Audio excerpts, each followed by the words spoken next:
the end of an era and of a nearly 4-decade post-war order in Asia. On December 15, 1978, then U.S. President Jimmy Carter announced that his country would break diplomatic ties with Taiwan, switching recognition to the People's Republic of China. The move was a long time coming.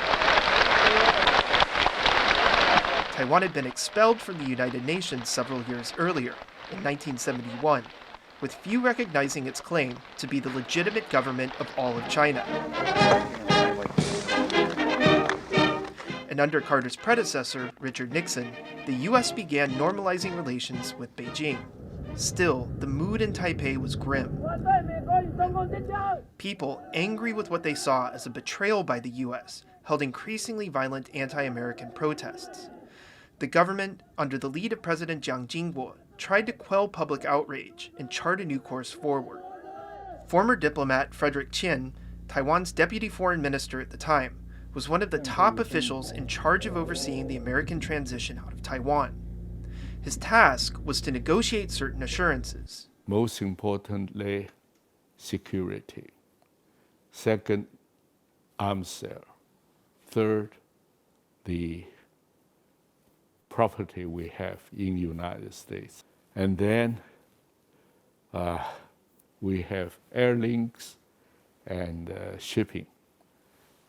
Will that be possible to continue, or that PRC might take over?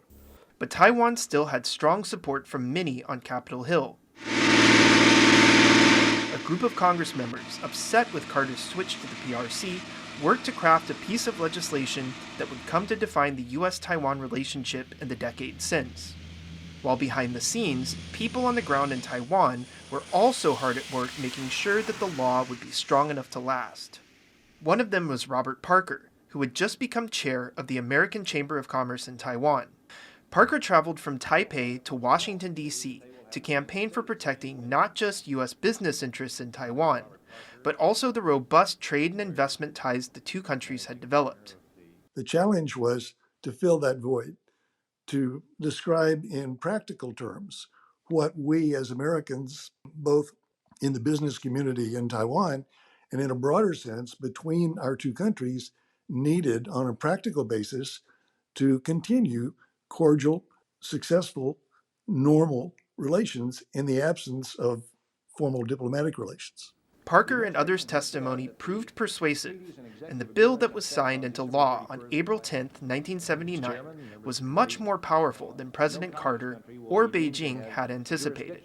The Taiwan Relations Act calls for Taiwan to be treated the same as any other foreign country under U.S. laws, allows the U.S. to provide weapons for Taiwan's defense, directs the president to inform Congress of any threats to Taiwan's security, and establishes the American Institute in Taiwan, a nonprofit corporation that serves as Washington's de facto embassy in Taipei.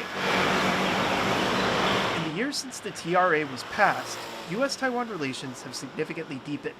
Yet the threat from China, which claims Taiwan as its own, has continued to grow.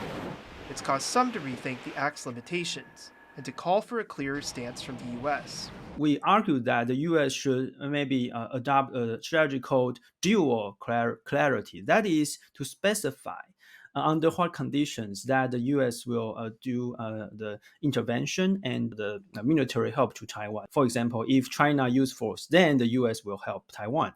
And the U.S. should be very clear that if Taiwan changes status quo, then the U.S. will not help Taiwan. Despite growing concerns over Taiwan's security, the TRA has endured as the strong foundation of the U.S.-Taiwan relationship, one which has allowed ties to flourish for more than 4 decades. Kris and Jeremy Olivier for TaiwanPlus.